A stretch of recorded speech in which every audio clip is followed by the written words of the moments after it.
Boker Tov.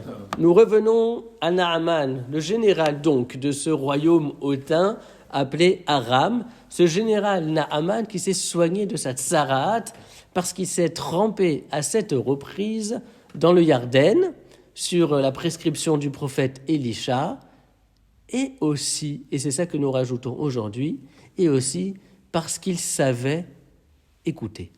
En effet, on peut se poser la question, comment ce général du royaume d'Aram s'est-il retrouvé chez le prophète Élisha?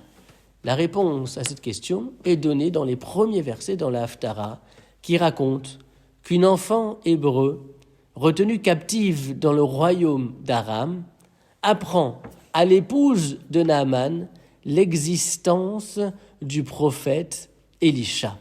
Et c'est à ce moment-là que Naaman tient compte de cette information et se rend chez Élisha.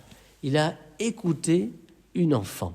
Et plus tard, le texte raconte que Naaman va se mettre dans une grande colère quand Élisha lui dira de se tremper à 7 reprises dans le Yarden. Parce que, dira le général, quoi, les fleuves de mon pays ne valent-ils pas mieux? Prêt à repartir de suite.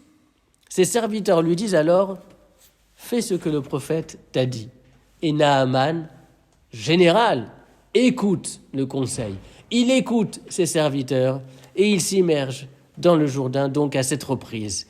En fait, grâce à cette qualité d'écoute de l'autre, Naaman a pu combattre donc toute la dimension de ce royaume hautain.